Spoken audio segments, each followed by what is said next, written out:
I told them that I thought Fury, had a chance. I didn't say that he would definitely win, but I said, oh, he's got a chance, and they just laughed at me, basically.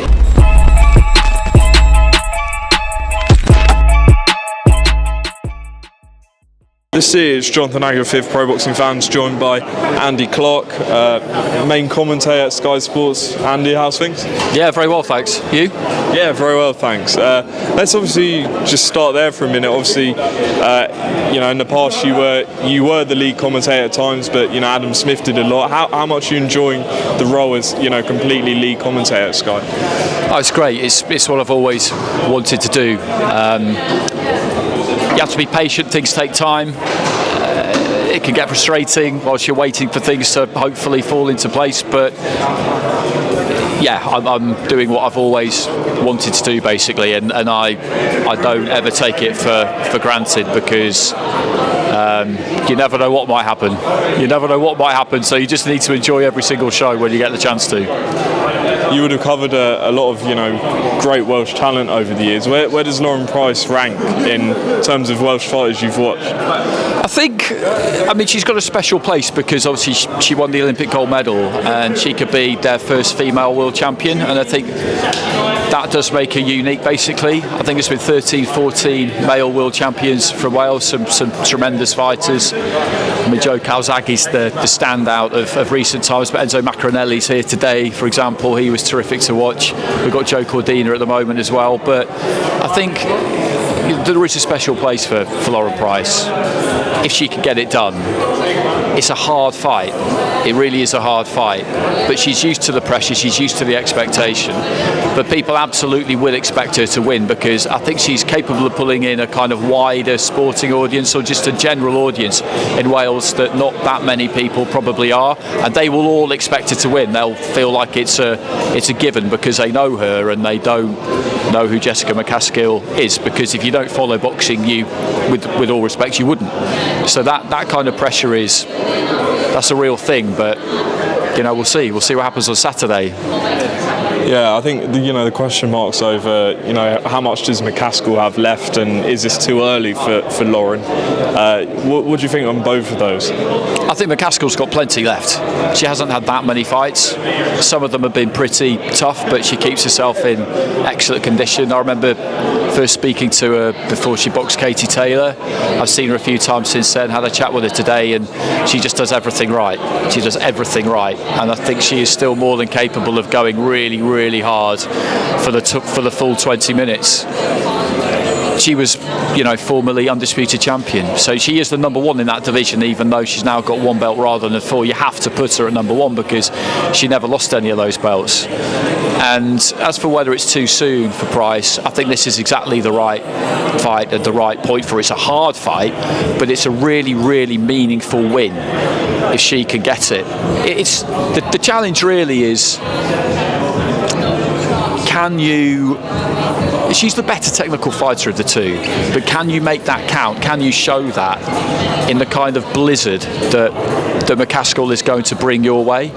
It's not an easy thing to do, and that's where the 2-minute rounds are really interesting, because you have to try and impose yourself on the other fighter, and it takes a lot of composure to try and impose technique on somebody else when you know that they're really going to set about you. It's tricky. Like I say, it genuinely is. It's a hard fight. It's a hard fight. I think a lot of people are pleased to see Hughie Fury back, or intrigued to see maybe what he's got left. But it feels like there's still a lot of big fights out there for him. How well can he do in this heavyweight mix, and what would you expect from his fight on Saturday? I think he needs to just box as much as he can. It'd be pretty shocking if he didn't win on Saturday. He boxed a few weeks ago. We expect him to get another win this Saturday.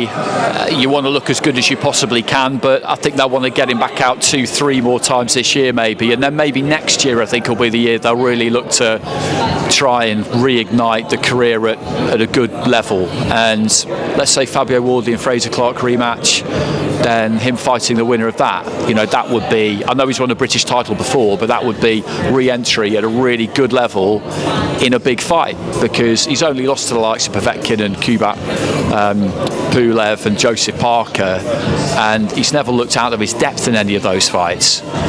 but you just wondered whether he would ever get over the line in one of those. And despite the amount of time he's been around, he's still pretty young, really, particularly for a heavyweight, and hopefully all of those health problems are behind him. But I would say just keep him fighting this year, basically, and then next year would be the year that you look to try and get him into a big one. Moving on to next week, it's finally here, Fury against Oleksandr Usyk. Given the fact that it's taken this long, and the cup postponed that last fight, do you think that will favour either Fury or Usyk? Having more time. I think if anything, it probably does favour Fury, because it wasn't a good performance against Ngannou. Obviously, they were supposed to box on the 23rd of December, but couldn't after he was taken to 10 rounds. You heard all sorts of things about how camp was going before the cut. Who knows whether any of them are true or not? I generally don't tend to pay too much attention to it, but I think of the two, having more time may suit Tyson a little bit more, because it was a quick turnaround for him, or relatively quick, from the end of October to mid-February. So I don't think it's going to have a massive bearing on things, to be honest. But there's the cut, and maybe he'll be slightly anxious about that. We saw him at the start of March for Knockout Chaos. I saw him up close, and it looked like he had healed pretty well, and he looked really well. You look at his...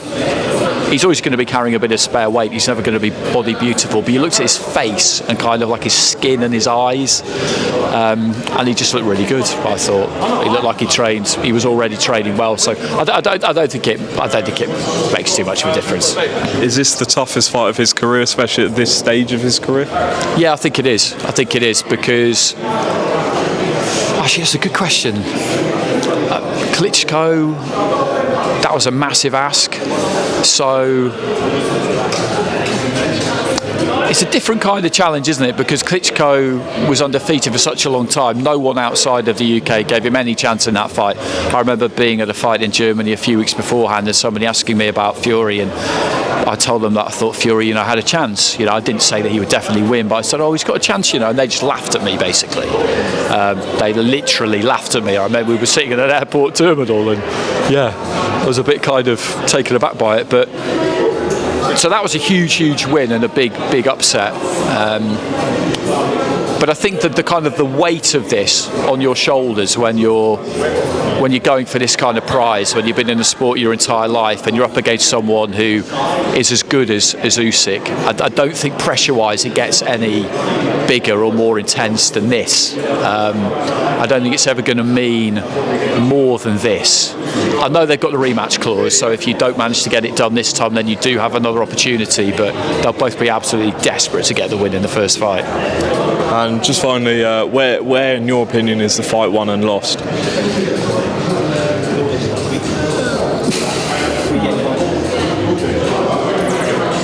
I don't know, it's I've always kind of felt like Fury's good enough to make his size count, to be able to use the size on Usyk in a way that other people haven't been able to, because there will be a big size difference. He's taller by about 6 inches, and he'll probably be about 50 pounds heavier, and that's a lot. I won't be surprised if he's more around 19 stone than 19 and a half, so come down a bit in weight, but in percentage terms it's nothing really. I think it'll be quite cagey early on, but I think Fury will look to try and tie Usyk up and bring that greater physicality to bear and see if he can take it out of him and tire him heading into the second half of the fight. I think he does need to do that in the first half, sap him as much as he can in the first half, and not necessarily all by hitting him. So I would say that area maybe for me is an important one for Fury. It might not be the most glamorous, it might not be the most eye-catching to watch, but I'm not totally sure what we're going to get, to be honest. It might be that it's not the most thrilling fight we've ever seen in our lives, but it will be absorbing. It'll be tense, I think. Absolutely. Well, Andy, enjoy your week out there next week. It's going to be dramatic, and we look forward to this one on Saturday night, and appreciate your time. No problem, thanks.